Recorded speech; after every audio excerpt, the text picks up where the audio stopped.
company I spoke to recently automated their entire lead follow-up process. Every new inquiry got an instant reply, a personalized email, a task assigned to the right salesperson. The whole thing ran without anyone touching it. Sounds like a win, except their close rate dropped by 22% in the first month. Not because the automation failed, it worked perfectly. It just exposed something nobody had noticed before. Their sales team had been quietly qualifying leads through small, informal conversations before any follow-up happened. A 2-minute phone call, a quick question in the hallway.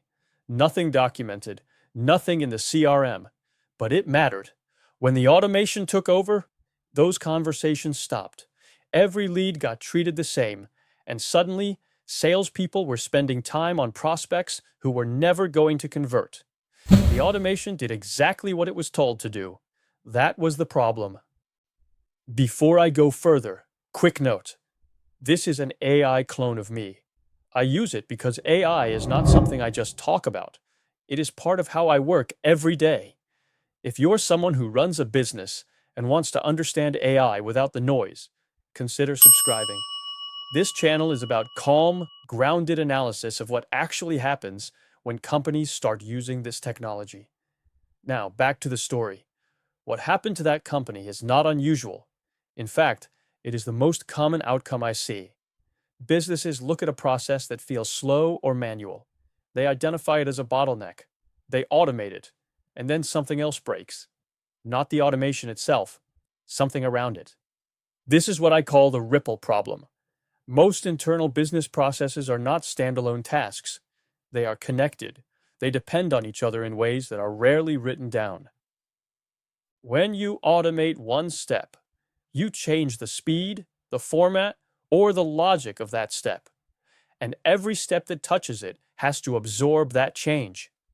But nobody tells those other steps. Nobody updates the humans who rely on the old rhythm. So the automation runs, and the process around it starts to crack. Not dramatically, not in a way that sets off alarms. It cracks quietly, in small frustrations, in tasks that take slightly longer, in decisions that are slightly worse. And because it is quiet, it can go on for months before anyone connects it to the automation that caused it.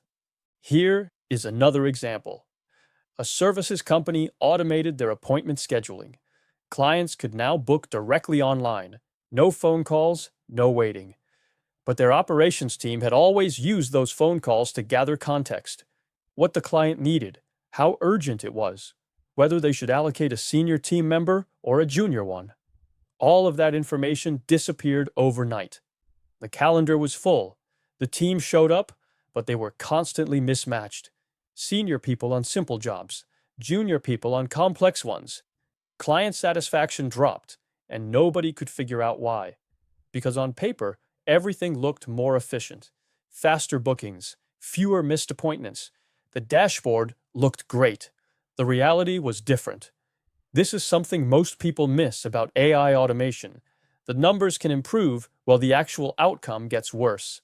That gap is where the real damage happens, and it happens because of a specific mistake.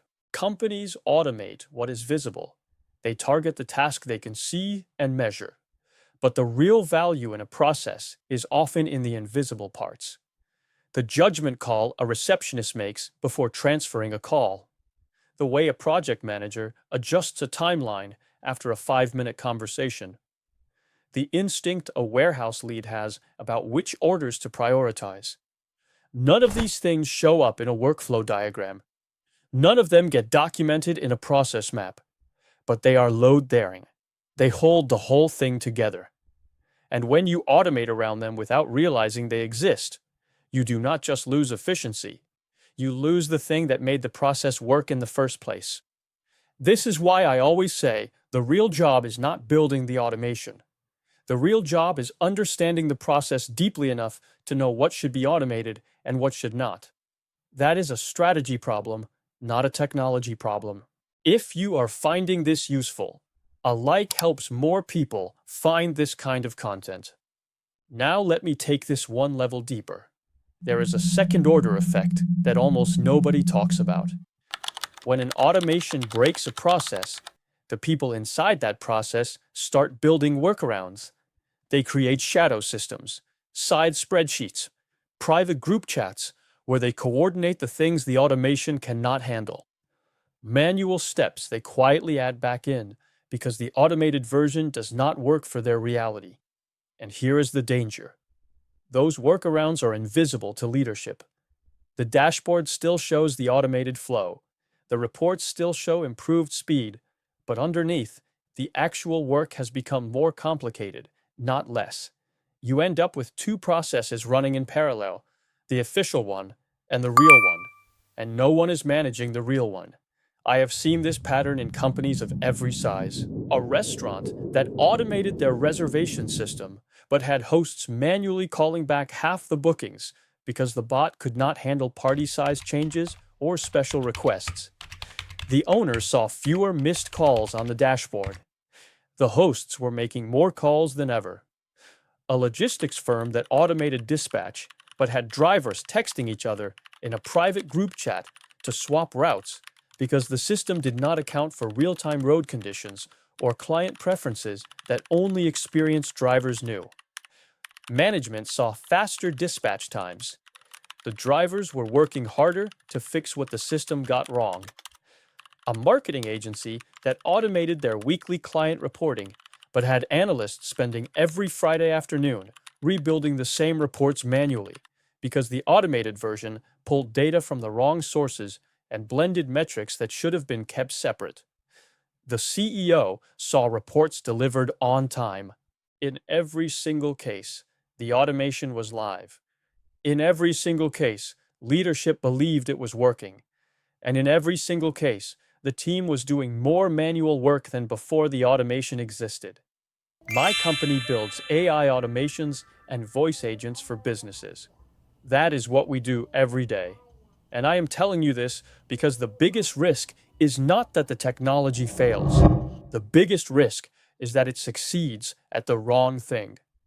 A successful automation that solves the wrong problem is worse than no automation at all, because it creates confidence in a broken system, and that confidence prevents anyone from questioning it. So what should companies actually do? It starts with something that sounds simple, but almost never happens. Before you automate anything, map the process as it actually works, not how it is supposed to work, not how the operations manual says it works, how it actually runs, day to day, with all the informal steps and judgment calls included. Talk to the people who do the work.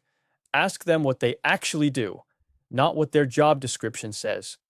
You will find steps that are not documented, decisions that are made on instinct, handoffs that happen through conversations, not systems. That is your real process.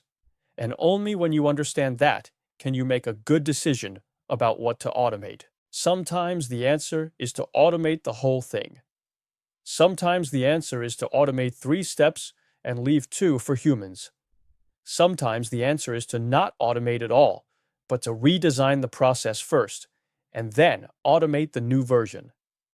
There is no universal rule, but there is a universal mistake, and the mistake is skipping the understanding part because the technology feels urgent. AI tools are getting easier to deploy every month. That is a good thing. But easier deployment does not mean easier decisions. In fact, it means the decisions matter more. Because the faster you can automate, the faster you can break something you did not understand. The point is, automation is not the starting point. Understanding is the starting point. Every solution creates a new situation, and every new situation creates new challenges. That is not a flaw. That is how progress works. The companies that get this right are not the ones with the most advanced tools. They are the ones who took the time to understand what they were actually building on top of. If you've seen this happen in your own company, or if you've been the one building workarounds around a system that was supposed to make your life easier, I would genuinely like to hear about it.